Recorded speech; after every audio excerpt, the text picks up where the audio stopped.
In this lecture, we will discuss small derivation on torque, that is tau is equal to I alpha, where tau is torque about axis, I is a moment of inertia about axis, alpha is angular acceleration of this body.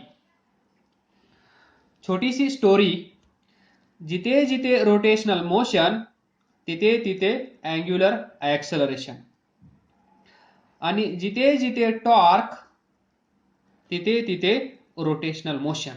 Because we know that torque is responsible for rotational motion or torque is responsible to have angular acceleration. याचाच अर्थ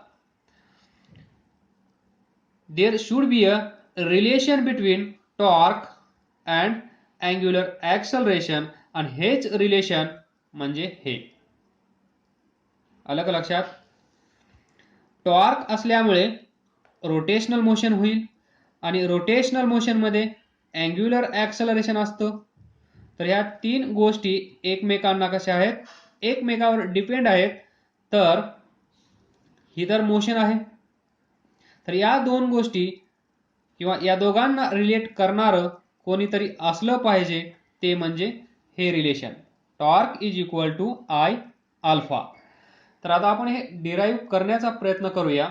consider body, and this body, ही body या ॲक्सिसच्या about फिरत आहे. Plane of this body is plane of this body is perpendicular to plane of page. म्हणजे हे जे पेज आहे, या पेजला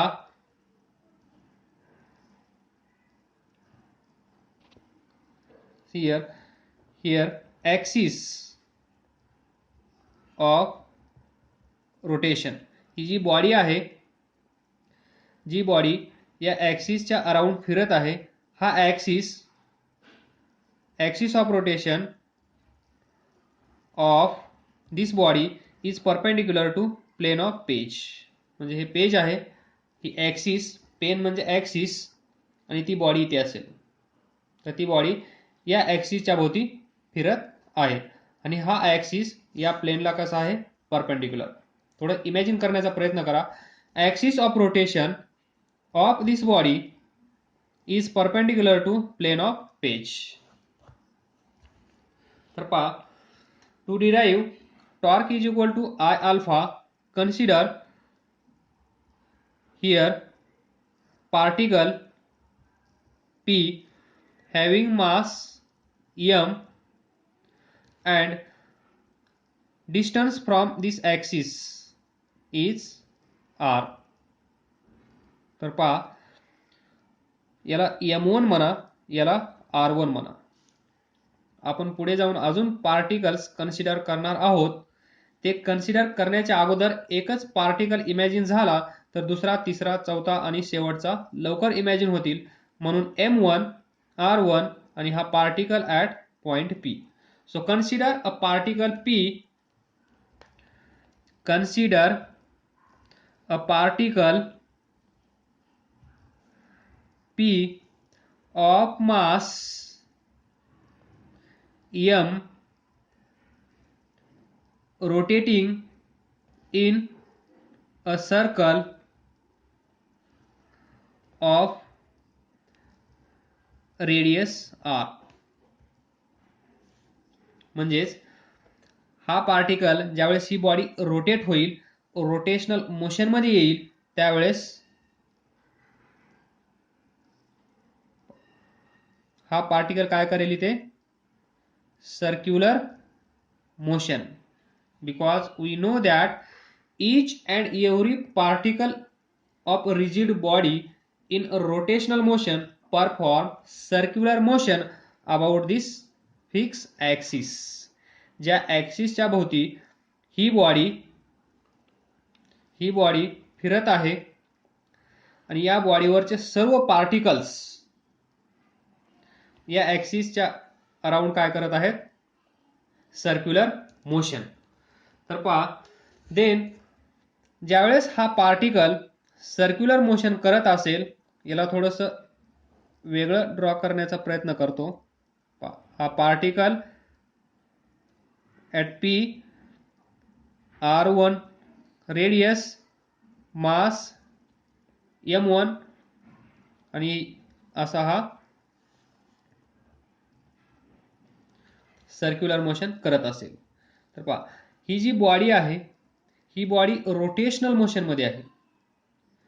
तर या बॉडीकडे काहीतरी अँग्युलर ॲक्सलरेशन असेल, ते आपण कन्सिडर करूया.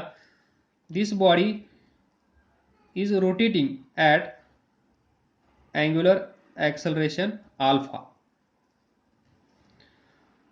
तर पहा, इथे काय असेल, अँग्युलर ॲक्सलरेशन अल्फा. ज्यावेळेस एखादी बॉडी सर्क्युलर मोशन मध्ये फिरत असते, सर्क्युलर मोशन करत असते, त्यावेळेस तिथे एक ॲक्सलरेशन असतं. फोर्स, रेडियल फोर्स, ज्यावेळेस कुठलाही पार्टिकल सर्क्युलर मोशन करत असेल, ती सर्क्युलर मोशन मेंटेन करण्यासाठी त्या पार्टिकलवर कोणता तरी फोर्स ऍक्ट होत असतो. तो फोर्स कोणता, सेंट्रिपिटल फोर्स. कोणता, सेंट्रिपिटल फोर्स. त्यालाच आपण म्हणतो रेडियल फोर्स. याची डायरेक्शन कशी असते, टुवर्ड्स सेंटर. या सर्क्युलर पाहिजे हा पार्टिकल सर्क्युलर मोशन, हे सेंटर, या डायरेक्शन मध्ये तो फोर्स असतो, centripetal force, direction towards centre. आणि अलॉंग रेडियस असल्यामुळे त्याला म्हणतो आपण radial force on this particle. तो किती असेल, F is equal to m a, where a is radial acceleration. आणि सर्वांनाच माहित आहे रेडियल ॲक्सलरेशन किती असतं, m v square upon r. m v square upon r, where ar is v square upon r. हा असेल सेंट्रिपिटल फोर्स और radial force on this particle. याचं मास किती आहे, m1. तो m1 v square upon r. इथे पहा, यालाच आपण असं लिहू शकतो v is equal to r omega. तर पहा, इथे जेवढे पार्टिकल्स असतील, हा पार्टिकल इथे आहे, नंतर आपण इथे पार्टिकल कन्सिडर करणार, मग याची रेडियस पहा r2 असणार. नंतर आपण इथे पार्टिकल कन्सिडर करणार, याची रेडियस पहा r3. म्हणजे रेडियस प्रत्येक पार्टिकलची सेम नाहीये, r सेम नाहीये, r वेगवेगळा आहे, पण अँग्युलर व्हेलॉसिटी सेम असेल. या बॉडीवर जेवढे पार्टिकल्स असतील त्या सर्व पार्टिकलची angular velocity that is omega कशी असेल, सेम. हे आपण प्रत्येक डेरिवेशन मध्ये डिस्कस करत आहोत. पाठच करून ठेवा. In rotational motion angular velocity is same for all particles. तर पहा, अँग्युलर व्हेलॉसिटी सेम असेल, v is equal to r omega. r प्रत्येकाचा वेगळा आहे, ओमेगा सेम आहे, तर v कसा असेल, डिफरंट. तर इथे लिहावं लागेल v1 square m1 v1 square upon r1. कारण पहिला पार्टिकल आहे, त्याचं डिस्टन्स पण फिक्स आहे. तर पहा, from this relation we can write v1 is equal to r1 omega. तर फोर्स काय येईल पहा, दिस रेडियल फोर्स F याला 1 म्हणूया आपण. पहिला particle F1 is equal to m1. हा इथे ठेवा. m1 v1 च्या जागेवर r1 omega square divided bye हा r1 किती येईल? m1 r1 square omega square divided by r1 किती आला? F1 is equal to m1 r1 omega square. Radial force on this particle, हा पार्टिकल म्हणजेच हा पार्टिकल, याला आपण सेपरेट ड्रॉ केला आहे. Radial force on this particle is given by m1 r1 omega square. त्याच वेळेस तिथे पहा अजून एक ॲक्सलरेशन असेल. हे ॲक्सलरेशन झालं towards centre, that is radial acceleration. पण ही बॉडी सर्क्युलर मोशन करत आहे त्यावेळेस हे झालं या डायरेक्शन मध्ये रेडियल ॲक्सलरेशन, या डायरेक्शन मध्ये असेल टँजेन्शियल ॲक्सलरेशन. या सर्क्युलर मोशनला टँजेन्शियल, इथे असेल AT, हे असेल ER, इथे सेंटर असेल. ही बॉडी सर्क्युलर मोशन करत असेल या डायरेक्शन मध्ये टँजेन्शियल ॲक्सलरेशन, या डायरेक्शन मध्ये रेडियल ॲक्सलरेशन, आणि या रेडियल ॲक्सलरेशन मुळे जो फोर्स क्रिएट होत आहे तो फोर्स आपण फाइंड केला. इथे लिहा रेडियल फोर्स F1. त्याचप्रमाणे आपण फाइंड करू शकतो टँजेन्शियल फोर्स. नेक्स्ट याला 1 म्हणा. 2 tangential force. Tangential force on this particle is Ft tangential MAT, mass m1, AT म्हणजे tangential acceleration. Then what is tangential acceleration? AT is equal to rate of change of velocity dv by dt. Rate of change of velocity with respect to time. तर पहा m1 AT म्हणजे dv upon dt. v1 पहिला particle, तर v1 काय आहे? r1 omega ठेवा. m1 d r1 omega with respect to t. तर पहा r1 radius of this circular motion, तो m1 r1 d omega upon dt. अलग लक्षात. Tangential force F is equal to MA, तोच formula.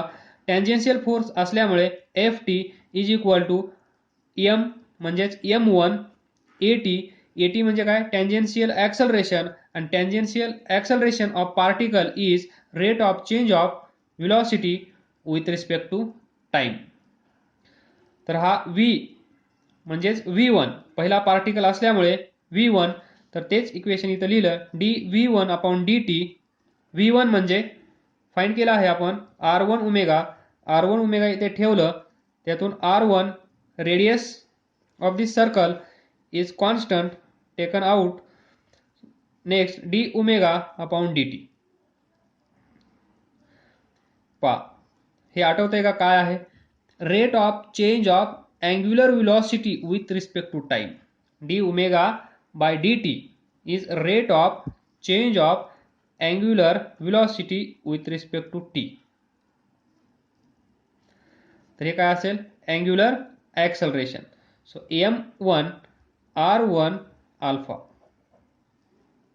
m1 r1 alpha, angular acceleration. इथूनच लक्षात ठेवा, हे linear acceleration, rate of change of linear velocity. इथे पहा rate of change of angular velocity. इथे लिनियर व्हेलॉसिटी आहे तर तुम्हाला लिनियर ॲक्सेलरेशन, इथे अँग्युलर व्हेलॉसिटी आहे तर angular acceleration. Similarity, this is ft.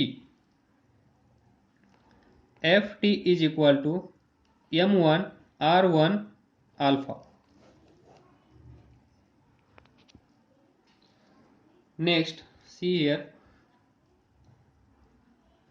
इथे जर फोर्स असेल, इथे ॲक्सिस असेल, ॲक्सिस ऑफ रोटेशन, फोर्स इथे असेल, ही रेडियस असेल, तर टॉर्क कसा फाइंड करतो, R cross F bar, R F sine theta. तर इथे पहा आर आणि एफ दोघांमधला अँगल किती आहे, 90, sine 90 1. So R F torque. तर थोडंसं विचार करा, एफ अँड आर हे दोघं एकमेकांना कसे आहेत, परपेंडिक्युलर. 90 म्हणजे परपेंडिक्युलर. पण इथे आपल्याकडे दोन फोर्स अवेलेबल आहेत. पहिला फोर्स पहा कोणता आहे, रेडियल फोर्स. ही सर्क्युलर मोशन, इथे ॲक्सिस आहे, फोर्स रेडियल फोर्स कुठे असेल, टुवर्ड्स सेंटर, म्हणजेच F1 इथे असेल, टुवर्ड्स सेंटर. त्यानंतर रेडियस कुठे असेल, तिथेच. म्हणजे रेडियस आणि हा फोर्स एकमेकांना कसे आहेत, पॅरलल.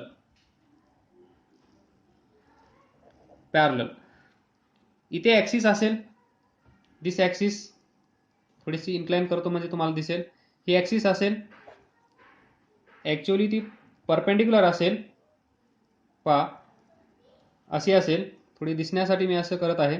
तर पहा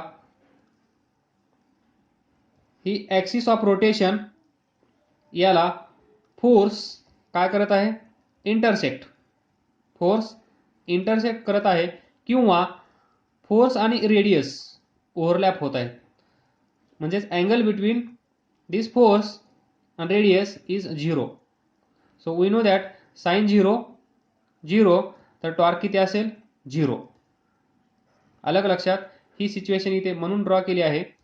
फोर्स इथे असा आहे, पण हा फोर्स कोणता आहे, रेडियल फोर्स अलॉंग रेडियस म्हणल्यानंतर ही त्या सर्कलची रेडियस झाली. फोर्सची डायरेक्शन अलॉंग रेडियस आणि फोर्स एकाच ठिकाणी, angle between force and radius 0. So sine थिटाची व्हॅल्यू 0, साइन 0, तर टॉर्क काय येईल, 0. आलं लक्षात. किंवा दुसरं logic, he axis of rotation आहे, फोर्स या ॲक्सिस ऑफ रोटेशनला इंटरसेक्ट करत आहे.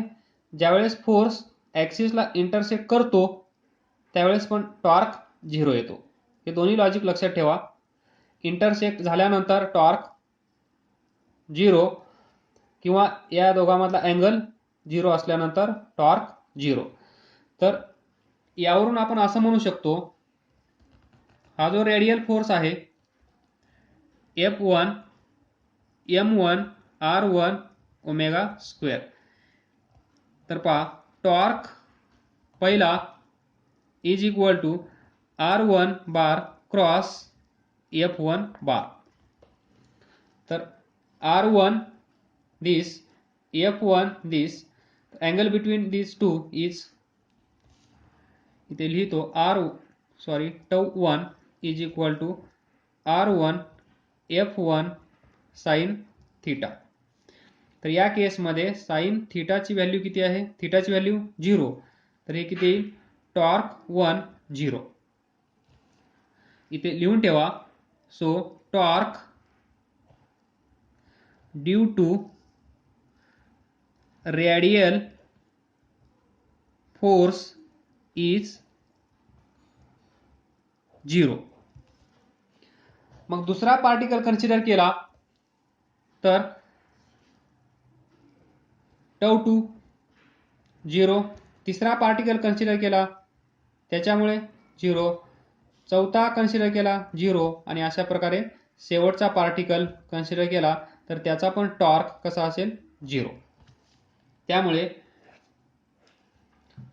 Torque due to this radial force is 0 in this case. Next दुसरा फोर्स कोणता आहे? Tangential force. कोणता आहे? Tangential force. तर पहा, this is circular motion of this particle. We consider point P, center इथे R1 Ft, that is tangential force. तर या केसमध्ये पहा, what is angle between this two? 90. तर टॉर्क R क्रॉस F किती येईल? RF sine theta. Sine theta 90, 1 RF. तर torque due to this tangential force is there. Torque due to this tangential force is there